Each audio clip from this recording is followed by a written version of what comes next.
मैं भावुक हूं।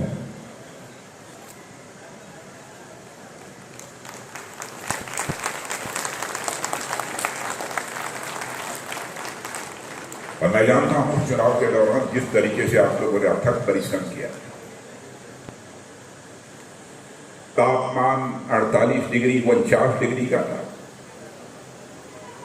उसके बाद भी मैंने देखा कि कार्यकर्ता दरवाजे दरवाजे तक जाकर भारतीय जनता पार्टी को विजय दिलाने की लोगों से अपील करते हैं।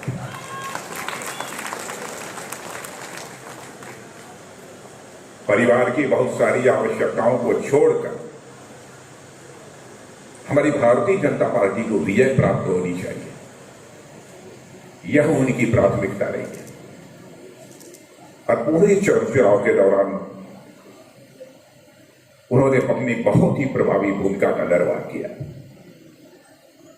कितने भी उसकी प्रशंसा की जाए वह कम है।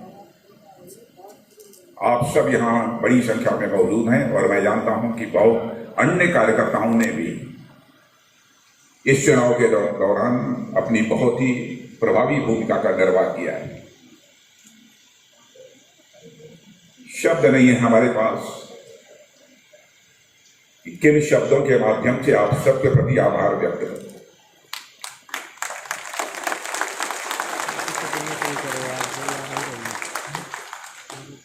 शब्दों का अभाव होने के कारण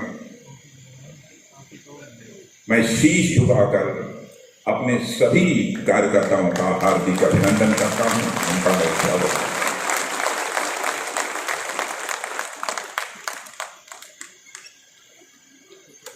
कभी कभी हमारे कार्यकर्ता चिंतित होते हैं और अधिक मार्जिन होनी चाहिए थी।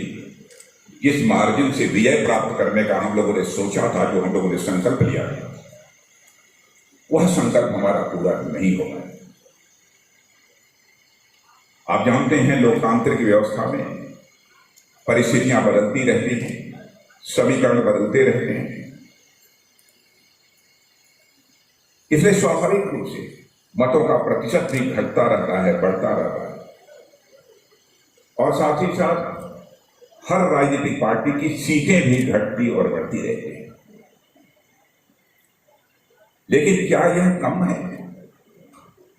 1962 के बाद मेरे बहनों भाइयों, पहली बार यह हुआ है कि भारत की जनता ने तीसरी बार किसी को प्रधानमंत्री चुना है, तो हमारे प्रधानमंत्री जी नरेंद्र मोदी जी को।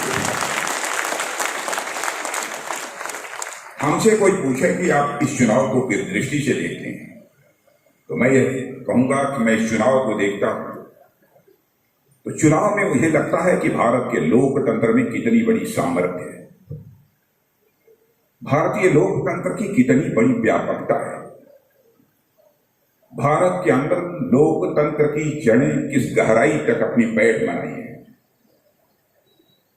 और सचमुच इस हकीकत को हिंदुस्तान की जनता ने पूरे सामर्थ्य के साथ दुनिया के सामने प्रस्तुत किया है। भारत की जनता भी इसके लिए बधाई की बात है। आज कांग्रेस पार्टी इतरा रही है, 100 से भी कम सीटें जिन्हें प्राप्त हुई हैं। इस देश में 64 करोड़ लोगों ने इस बार मतदान किया है। और मेरे कार्यकर्ता बहनों भाइयों, आपको जानकर खुशी होगी कि भारतीय जनता पार्टी को इसमें से 23.59% मत प्राप्त हुए हैं, जबकि कांग्रेस को केवल 13% मत प्राप्त हुए हैं। उसके बाद भी यह कांग्रेस ही उतरा रही है। और यह देखा जाए हमारी एनडीए को कितने वोट पड़े हैं, आपको जानकर खुशी होगी कि 40% वोट यदि किसी को प्राप्त हुआ है तो हम लोगों को प्राप्त हुआ है। और भारत में जो लोकतंत्र की ताकत है उसकी सराहना शायद आप लोगों को जानकारी नहीं होगी। दुनिया के दूसरे देशों में हम सबको जाने का अवसर मिलता है। भले ही चुनाव के दौरान जाना न हुआ हो, लेकिन दुनिया के दूसरे देशों के राजनयिकों से भी बराबर टेलीफोन पर भी हम लोगों की बातचीत होती रहती है। सभी ने भारत के लोकतंत्र के सामर्थ्य को सराहा है, भूरी भूरी प्रशंसा की है। और कई राजनयिकों ने तो यह कहा है कि भारत का लोकतंत्र दुनिया का अद्भुत लोकतंत्र है, ऐसा लोकतंत्र दुनिया के किसी भी देश का नहीं। और हम लोगों ने ऐसा नहीं है कि हमारी एनडीए ने लोकसभा के चुनाव में बहुमत हासिल किया हो।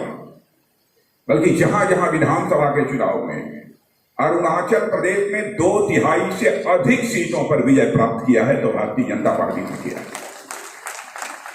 उड़ीसा में आजाद भारत के इतिहास में पहली बार भारतीय जनता पार्टी ने पूर्ण बहुमत से अपनी सरकार बनाई। आप लोगों ने समाचार पत्रों में देखा होगा कि वहां के मुख्यमंत्री के चुनाव के लिए मैं स्वयं वहां पर मैं गया। इतना ही नहीं, सिक्किम में भी मेरे बहन भाइयों करिश्मा हुआ। एनडीए को कई राज्यों में इस बार बहुत ही शानदार कामयाबी मिली है। उड़ीसा के कार्यकर्ता मैं जानता हूं लंबे समय से अनवरत संघर्ष कर रहे थे और 8-10 पर पहले जब कार्यकर्ताओं से बात होती थी तो वह कहते थे सत्ता तो भी हम लोगों से बहुत दूर है, लेकिन हमको प्रभावी विपक्ष की भूमिका निभानी है। काश यदि ऐसा होता कि हम उड़ीसा की विधानसभा में बैठकर प्रमुख प्रतिपक्षी दल की हम भूमिका निभा पाते। उनका लक्ष्य केवल यह हुआ करता था। लेकिन जिस तरीके से मोदी जी के नेतृत्व में देश की जनता का स्वागत, हमारी देश की जनता की भलाई के लिए जो भी हमारी सरकार में कदम उठाए हैं, जो करिश्माई काम हुआ है बहन भाइयों, उसका परिणाम भी हुआ है कि उड़ीसा में हमको पूर्ण बहुमत की सरकार बनाने का अवसर मिला। और मैं कह सकता हूं कि मोदी जी के नेतृत्व में 10 वर्षों के अंदर देश की दिशा भी बदली है, देश की दशा भी बदली है। इतना ही नहीं, हमारे देशवासियों की मनोदशा भी बदली है। मैं यह पूरी विश्वास के साथ कहता हूं। देशवासियों का हौसला बढ़ा है और भारत का कद अंतर्राष्ट्रीय जगत में बढ़ा है। और मैं जानता हूं अंतर्राष्ट्रीय मंचों पर मैं लगभग 25-30 वर्षों से लगातार मैं बोल रहा हूं। पहले भारत अंतर्राष्ट्रीय मंचों पर कुछ बोलता था, हमारी बातों को जितनी गंभीरता पूर्वक लिया जाना चाहिए दुनिया नहीं लेती थी। मुझे याद है कि हम लोगों की कई ऐसी मीटिंग्स होती थी, इसमें दुनिया के कई देशों के लोग रहते थे। जब भारत के बोलने का समय आता था तो लोग ये कहते थे, अरे भारत बोल रहा है, चलो तब तक हम चाय पीकर फिर से वापस आते। यही स्थिति थी। भारत की बातों को कोई गंभीरता पूर्वक लेता ही नहीं था। लेकिन आज आपका भी सीना चौड़ा हो जाएगा यह जानकारी प्राप्त करके मेरे बहनों भाइयों। आज यदि भारत अंतर्राष्ट्रीय मंचों पर कुछ बोलता है, सारी दुनिया कान खोलकर सुनती है कि भारत बोल क्या है। यह भारत की है।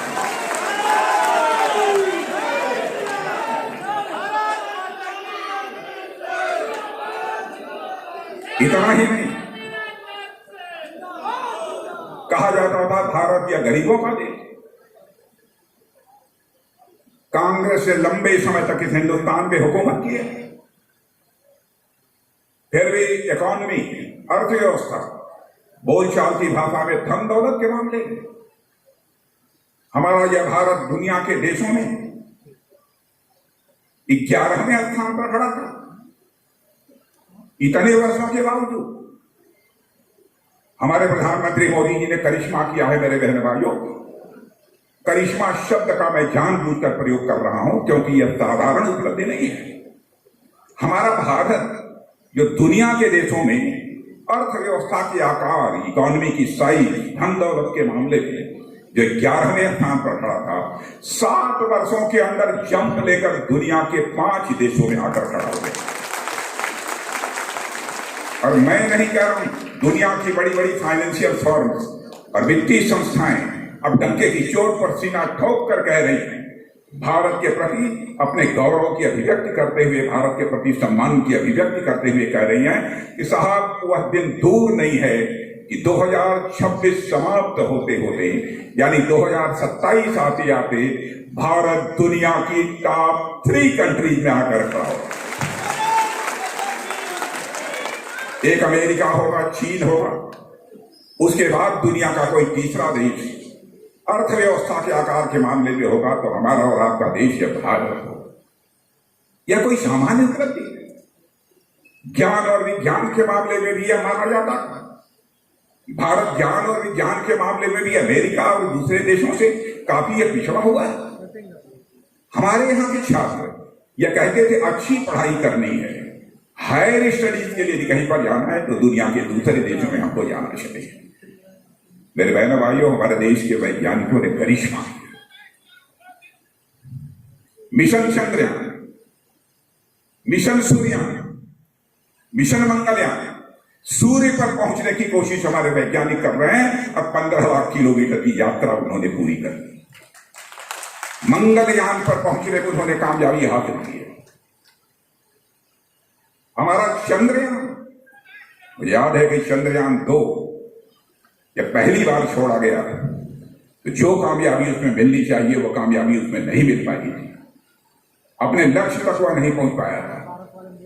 वैज्ञानिकों के आंखों में आंसू आ गए। प्रधानमंत्री जी को जानकारी मिली, तुरंत रात को चलकर वैज्ञानिकों के पास प्रातः काल ही पहुंचे। सारे वैज्ञानिक खड़े होकर उनकी प्रतीक्षा कर रहे थे। सबके चेहरे लटके हुए थे, लोगों के आंखों में आंसू थे। आप सोच रहे होंगे इतने पढ़े लिखे लोग, वैज्ञानिक, और उनके आंखों में आंसू रो रहे थे। बहनों भाइयों, जिस डीआरडीओ में रक्षा मंत्रालय के अंतर्गत defence research and development organisation है, 8000 वैज्ञानिक काम करते हैं। इन वैज्ञानिकों को कई चीजें बनाते हुए, मिसाइल बनाते हुए, रॉकेट्स बनाते हुए मैंने प्रत्यक्ष जाकर देखा है।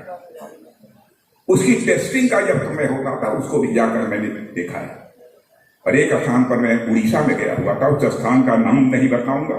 सामान्यतः यह जहां टेस्टिंग होती है उसके नाम को सार्वजनिक नहीं किया जाता। मैं भी अपने सारे वैज्ञानिकों के साथ उसी प्रयोगशाला में बैठा था। सभी अपने कंप्यूटर अथवा जो भी संबंधित सिस्टम्स होते हैं उनको लेकर बैठे हुए। जो ही लॉन्चिंग हुई एक यान, एक रॉकेट की, सबने तालियां बजाई, सबके चेहरे पर प्रसन्नता का भाव दिख रहा। आगे जाकर जिस लक्ष्य को उसको हासिल करना चाहिए उसमें से एक सिस्टम जो बाहर निकलना चाहिए वह नहीं निकल पाया। फपक कर सारे वहां वैज्ञानिक रोने गए।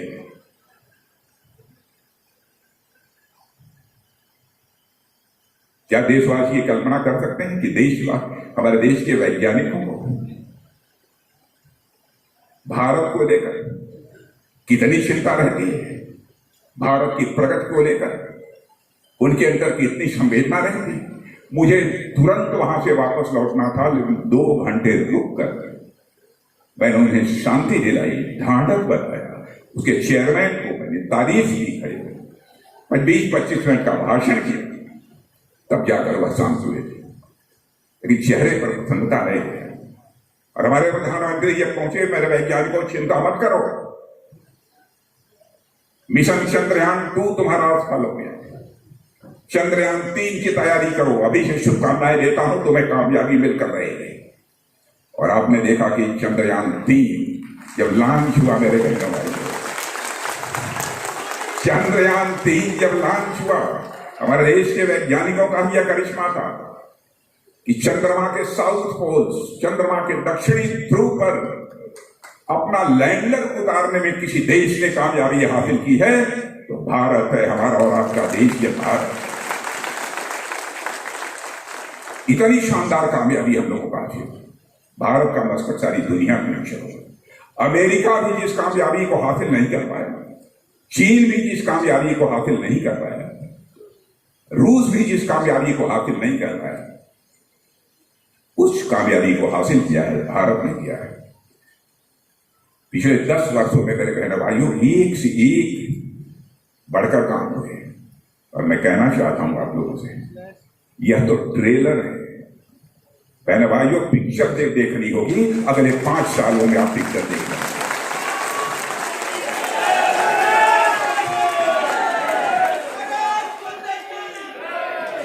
और भारत को लेकर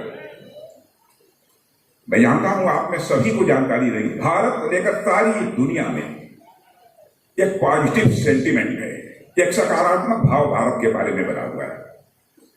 क्या हमको नहीं लगता है? मैं मानता हूं हमारे बहुत सारे कार्यकर्ता चुनाव नहीं लड़ पाते हैं, वैसे कार्यकर्ताओं को भी मैं जानता हूं इन्होंने सारी जिंदगी केवल प्रचार करते करते बूथ कार्यकर्ता के रूप में, बूथ के सहयोगी कार्यकर्ता के रूप में अपनी जिंदगी गुजार दी है। उन्हें कुछ राजनीतिक दृष्टि से कभी कुछ हासिल नहीं हुआ, जिंदगी खपा दी है, क्योंकि हिंदुस्तान की अकेली यह राजनीतिक पार्टी है जिसकी एक अपनी विचारधारा है, जिसका एक दर्शन है, जिसने भारत की राजनीति को एक दार्शनिक अवधारणा दी है। आप ये कहेंगे दर्शन क्या होता है, यह तो कहने की बात है। बहनों भाइयों, दर्शन ही है जिसने हम लोगों को दिशा दी है और आज भारत का मस्तक सारी दुनिया में घुसा हुआ है। उसी अवधारणा के आधार पर जो हम आगे बढ़े हैं उसी का परिणाम है। विकास दर, देश की अर्थव्यवस्था की विकास दर की बात करेंगे, ग्रोथ रेट। मेरे कार्यकर्ता बहनों भाइयों, दुनिया में सबसे अधिक विकास दर अर्थव्यवस्था की किसी देश की है तो हमारे और आपके देश भारत की है। बराबर फिस्कल डेफिसिट, वित्तीय घाटा लगातार कम होता जा रहा है, एक्सपोर्ट बढ़ता जा रहा है, करंट अकाउंट डेफिसिट भी लगातार यह कम होती चली जा रही है। और पिछले 10 वर्षों में अवसर भी बढ़े हैं, भारत में अवसर भी बढ़े हैं, हमारे नौजवान महसूस कर रहे हैं। और मैं कह सकता हूं भारत ऐसा देश है जहां पर कि जवानों के लिए अवसर भी बढ़े हैं और इस देश की आमदनी भी बढ़ी है। करप्शन को, भ्रष्टाचार को कम करने के लिए भी कई कदम हमारी सरकार ने उठाए हैं। मैं आपको याद दिलाना चाहता हूं, किसी की तबीयत खराब हो गई क्या? पानी ले जाओ, जल्दी ले जाओ, जल्दी आ गया, ठीक है? नहीं, आप अलग करके इधर लाके बैठाइए।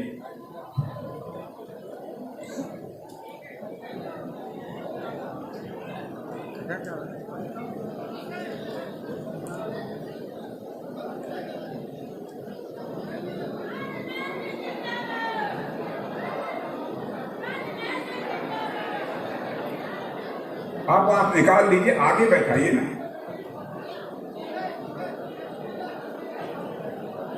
आप लोग बैठ जाइए, सब लोग बैठ जाइए, अपने स्थान बैठिए, वहां भीड़ मत लगाइए, बैठ जाइए, बैठ जाइए, बैठ जाइए।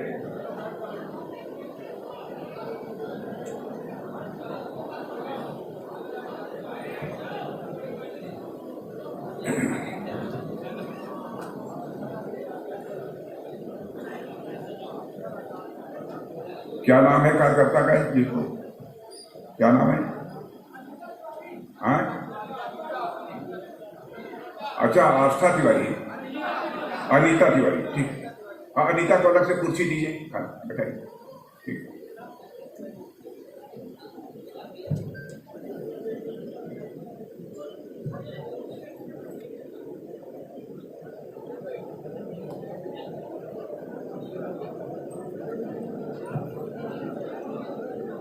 मैं कार्यकर्ता बहनों भाइयों के बारे में कहना चाहता हूं, क्रम थोड़ा टूट गया है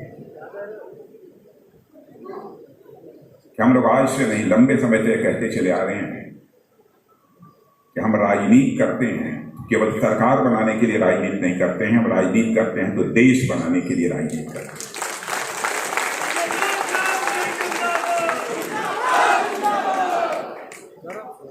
लखनऊ के विकास का जहां तक प्रश्न है, कितना हुआ है, कितना नहीं हुआ है, उसे मैं अपने मुख से नहीं कहना चाहता। यह तो आप महसूस करते होंगे, जनता महसूस करती होगी, लेकिन इतना मैं जरूर आश्वस्त करना चाहता हूं, चाहे वोट कितने भी मिले, यह हमारे लिए महत्वपूर्ण नहीं है। हमारे लिए महत्वपूर्ण है हमारे लखनऊ महानगर का विकास, हमारे लिए महत्वपूर्ण। और मैं आपको विश्वास दिलाना चाहता हूं मेरे बहनों भाइयों कि लखनऊ में विकास की गति को रुकने नहीं दूंगा, रुकने नहीं दूंगा, रुकने नहीं।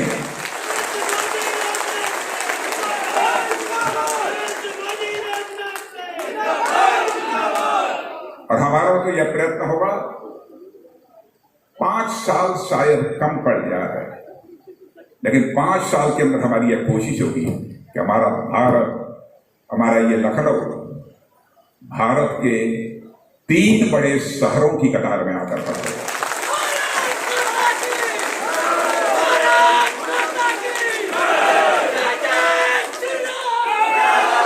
और मैं आपको यह भी बताना चाहता बताता हूं, अब तक हमारा लखनऊ पूरे भारत में टॉप 10 कंट्रीज में है, टॉप 10 जो है योगी लोग हैं।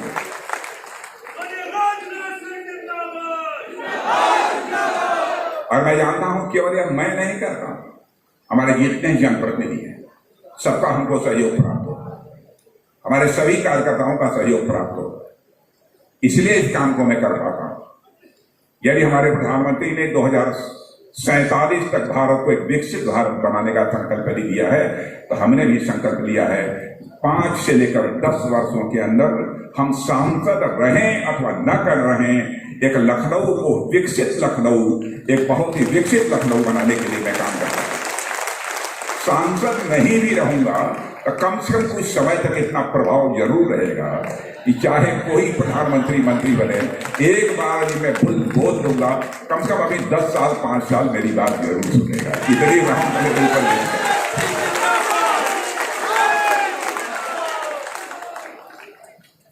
मेरे कार्यकर्ता बहनों भाइयों, आज जो मैं यह जनसमूह यहां पर देख रहा हूं, आप सब कार्यकर्ताओं का जो समूह देख रहा हूं, मुझे आदरणीय अटल जी की स्वाभाविक रूप से याद आती है। अटल जी हम सभी के लिए प्रेरणा स्रोत थे हम लोग। और डॉक्टर दिनेश शर्मा जी ने बहुत अच्छी बात उनके बारे में कही, उसको मैं दोहराना नहीं चाहता। अद्भुत संवेदना,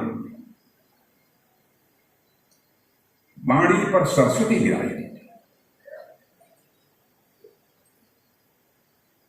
हृदय की निश्चलता, और साथ ही आयु भले ही बड़ी हो गई हो, लेकिन कभी कभी बातचीत के दौरान उनके अंदर छोटे एक बचपना भी दिखाई देता था, एक बच्चे का जैसा स्वभाव होता है वो भी सहजता भी दिखाई देती थी। ऐसे आगे अटल बिहारी वाजपेयी। और आप ये कहेंगे कि अटल जी की मैं इतनी सराहना क्यों कर रहा हूं, और सराहना की योग्य थे और आज भी वो सराहना की योग्य हैं और आगे भी वो सराहना की योग्य रहें। और मैं याद दिलाने के लिए आप सभी लोगों को, आदरणीय अटल बिहारी वाजपेयी जी की जन्म शताब्दी समारोह इस साल हम सबको मनानी है। 100 साल के हो जाएंगे, क्यों अटल जी का 100 साल पूरा हो जाएगा, 100वां वर्ष। बहनों भाइयों, कुछ समय के लिए सारा काम छोड़कर लखनऊ महानगर में बहुत ही शानदार तरीके से अटल जी का जन्म शताब्दी समारोह मनाया जाना चाहिए। अध्यक्ष जी, आपको भी मैं कहूंगा, महामंत्री जी में हमारे डिप्टी चीफ मिनिस्टर हैं डॉक्टर दिनेश जी शर्मा, या आप लोग विशेष रूप से अभी से मैं समझता हूं पूरी टीम बैठे और इसके संबंध में विचार करें कि अटल जी जन्म शताब्दी वर्ष को कैसे शानदार तरीके से इस लखनऊ में मनाया जाए। 100 वर्ष उनके पूरे हो गए। हमारी उत्तर प्रदेश सरकार का लखनऊ के विकास में यहाँ के माननीय मुख्यमंत्री योगी जी का भी पूरा सहयोग रहा है। यदि आप सभी कार्यकर्ता यहाँ मौजूद हैं तो स्वाभाविक रूप से मैं उनके प्रति भी आभार व्यक्त करना चाहता हूं। मेरे कार्यकर्ता बहनों भाइयों, जहां तक हमारे देश का प्रश्न है, हमारे देश के बारे में, भारत के बारे में सारी दुनिया में एक बहुत ही हाई परसेप्शन, एक बहुत ही ऊंची धारणा बनी हुई है। वह धारणा सदैव कायम रहे, भारत का मान सम्मान स्वाभिमान सदैव बना रहे, बढ़ता रहे। इस संकल्प के साथ हम सभी कार्यकर्ताओं को अपने अपने अवसर पर अपनी भूमिका का निर्वाह करना। मैं सभी कार्यकर्ताओं के पास यह स्वाभाविक है, आप जानते हैं जिस प्रकार की जिम्मेदारी है, चाहते हुए भी मैं सभी जगह नहीं जा पाता। जहां तक लखनऊ का कार्यकर्ताओं का प्रश्न है, यदि मैं दिल्ली में रहता हूं, शायद आज तक कभी ऐसा नहीं हुआ होगा, यदि मैं दिल्ली में हूं, समय यदि मैंने दिया है, कोई कार्यकर्ता मेरे दरवाजे पर पहुंच जाए और उसको वापस होना पड़ा हो, मैं समझता हूं कि एक भी लखनऊ का कार्यकर्ता कोई नहीं है।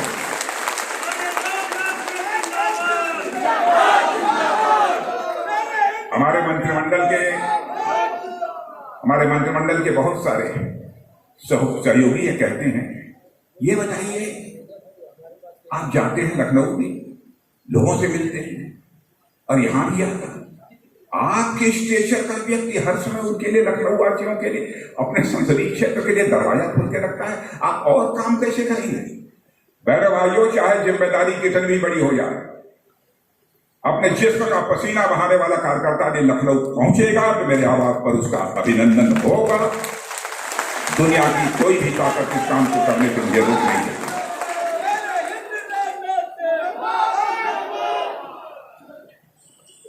इसलिए आज के अवसर पर इससे ज्यादा कुछ न कहते हुए एक बात और मैं कहना चाहता हूं।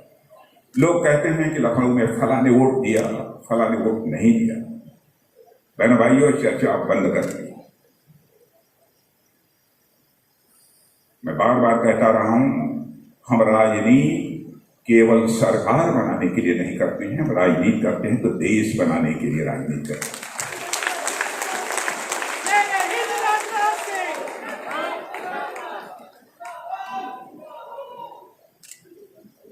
हम राजनीति करते हैं, केवल चुनाव जीतने के लिए राजनीति नहीं करते हैं।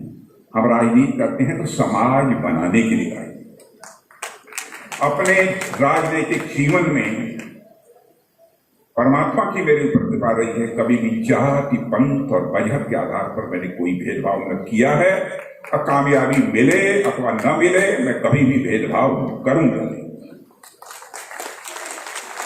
लोग ये कहते हैं कि फला धर्म के लोगों ने, फला जात के लोगों ने वोट नहीं दिया, कुछ दिनों के लिए उसे मिलना वोट दी। अरे वोट दिया हो तो न दिया, हमारा लक्ष्य तो राजनीति का है, समाज बनाने का, देश बनाने का। और मैं आपसे भी कहूंगा, आप अपनी नाराजगी मत व्यक्त करिए किसी से, काम करते जाइए या मानकर चलिए। हमारे यहाँ के ऋषि और मनीषियों ने कहा है, उनके अंदर भी ईश्वर काम सोता है बहनों भाइयों, चाहे कोई भी हो। एक मनुष्य होने के नाते जो एक मानवीय धर्म जो होता है, उस मानवीय धर्म का हम सबको पालन करना चाहिए। इसलिए किसी के प्रति नाराजगी मत व्यक्त करिए। इसने क्या किया, हमारा कोई कार्यकर्ता आपकी अपेक्षा के अनुरूप यदि काम न किया, उसको लेकर भी नाराज होने की जरूरत नहीं है। आप ये मानिए कि कहीं ना कहीं हमारे अंदर वह कमी है कि उस कार्यकर्ता के अंदर जो उमंग, उत्साह पैदा करना चाहिए था, काम करने के लिए जो तड़पन पैदा करनी चाहिए थी, शायद हम उसे पैदा करने में विफल रहे। मन बड़ा करके ही मनुष्य अपने जीवन को सार्थक बना सकता है। छोटे मन का व्यक्ति लाख कोशिश कर ले, अपने जीवन को सार्थक नहीं बना सकता। और यहीं पर अपनी बात समाप्त करता हूं।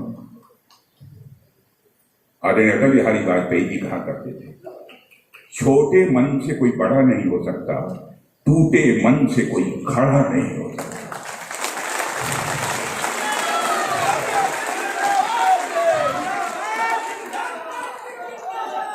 इसलिए मैं आप सभी से अनुरोध करूंगा, आप किसी से नाराजगी व्यक्त मत करिए। कोई दीन दुखी दुनिया, कोई भी संकट में नहीं फंसा हो, उसकी कैसे आप मदद कर सकते हैं, उसे वोट दिया है अथवा न दिया हो। कार्यकर्ता मित्रों, आपकी भूमिका ऐसी होनी चाहिए। आप देख लेना, चाहे वह किसी भी दूसरी पार्टी में क्यों न होगा, वह आपको देवता तुल्य मानेगा, देवता तुल्य मानेगा। आपके अंदर देवत्व होगी। इन्हीं शब्दों के साथ फिर एक बार मैं हृदय की गहराइयों से आप सबके लिए, अब किस भाव को मैं कहूं, मेरे पास कोई भाव नहीं है। स्नेह का भाव भी, आप सब आयु में मुझसे छोटे हैं, शायद कोई बड़ा हो। वाजपेयी जी, आप कितने साल के हैं? ये छोटे हैं।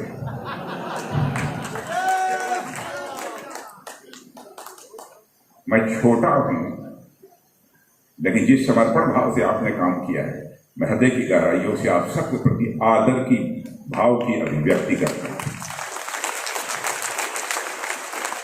इन्हीं शब्दों के साथ आप सबको धन्यवाद देते हुए अपना निवेदन समाप्त करता हूं। बहुत बहुत धन्यवाद। सभी लोग बैठे रहे।